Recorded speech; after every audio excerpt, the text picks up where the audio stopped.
Firstly, let me state that the following are my beliefs and opinions.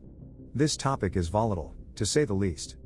One that the majority of people are too afraid or ashamed or both to speak out about.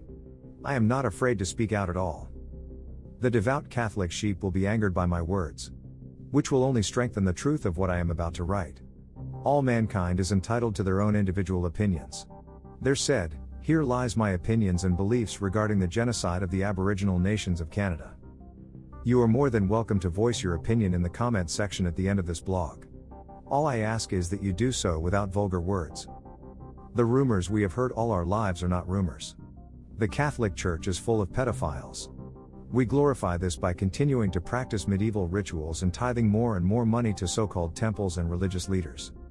Scarcely will you see reports of priest pedophilia on the front page of newspapers or headlines of newscasts, unless the victims raise enough awareness or somehow catch the media's attention.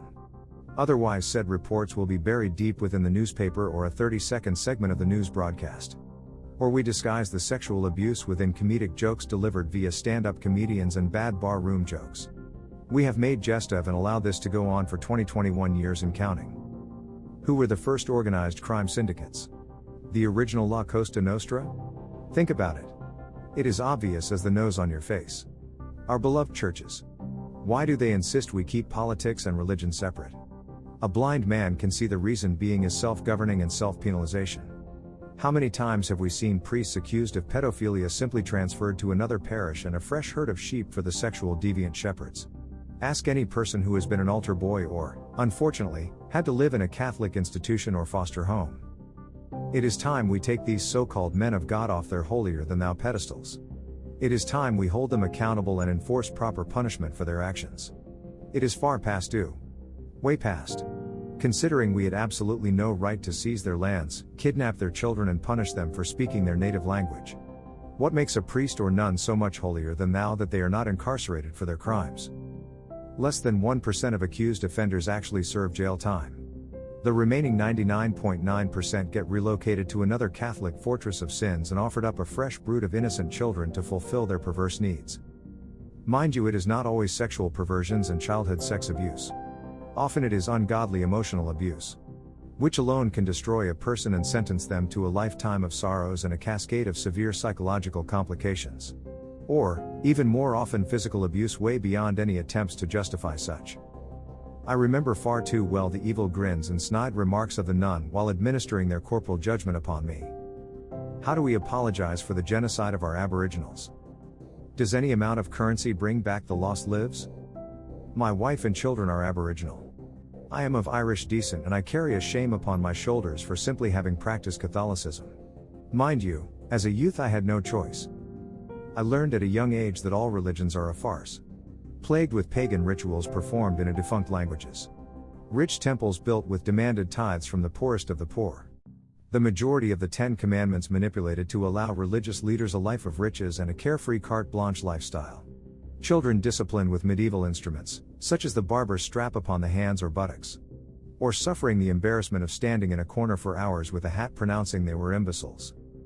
Only the Lord knows what happened behind those closed doors and shuttered windows. I was punished on numerous occasions, not sexually, but I have many memories of bleeding hands or blistered buttocks.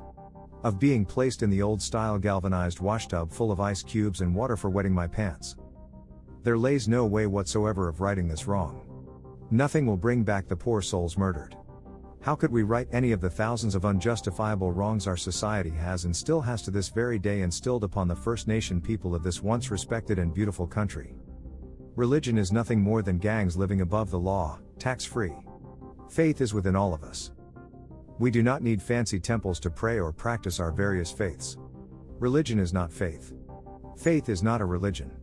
Faith comes from deep within our hearts and our subconscious and genetically implanted desire to thank whomever we believe our creator or creators to be.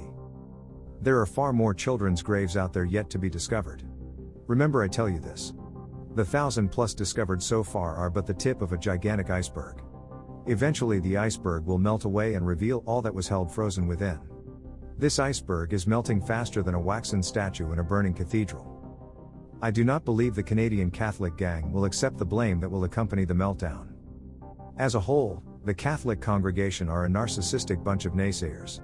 Our But definitely not mine. Prime Minister Trudeau has already referred to the 1,000 plus youth found thus far as someone's grandparents. His government will attempt to find some way of justification regarding the mass graves. I am not saying that he, Trudeau, will say the discovered graves were not all murder. I am simply stating that the government will try to protect the almighty Catholic Church by somehow downplaying the huge numbers by any means. Perhaps by fabricating other factors that may be responsible for many of the deaths. Say what they may, in my book it was murder. Murder by the very people who vow to be messengers of their God's will. They have already hinted that perhaps the graves are that of a flu epidemic, or smallpox or some other mass illness. They will do their best to lower the number count of abused victims and thereby protect their precious Catholic gang of crooks. I could be wrong, but I strongly doubt it. They, Canadian government, by implying such, will enable the uneducated conspiracy theorists to fuel up the chorus of false news. By doing so they will create a period of chaos. They will be hoping that the original facts will get lost in the dark mires of idiotic minds that are looking for any reason whatsoever to once again have us believe that all First Nations peoples are uneducated savages looking for a way to obtain money from us. They will attempt to have us believe Aboriginals are lying just to make money or steal Canadian land. Forgetting that it was not the Aboriginals who stole land from anyone. How can you steal what you own? Rather, it was us immigrants who landed upon their doorstep and said, "Move over and get off our lands." Without sounding too much like a bigot, I have to say that the Catholics and their mob bosses are, perhaps the largest group of bigots in the world. They are responsible for so many wars and are very judgmental. They have a commandment, number 5, that states, "Thou shalt not kill." Yet, they are responsible for numerous wars and conflicts. They should rewrite the 5th commandment to state, "Thou shalt not kill," unless it is in the name of our God. Catholicism and violence go hand in hand. I will continue following this horrific topic and I shall be writing more about it as the facts come to surface. I fear what may be revealed in the next coming weeks. I strongly believe that the numbers will triple if not quadruple. Living in the 21st century, you would think that we would have evolved past the medieval paganistic rituals. That the Catholic Church would abandon the use of Latin.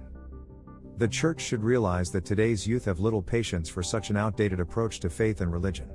That realism is, in my opinion, the route to go. Our society has evolved into a fast-paced hurry-up-and-wait world.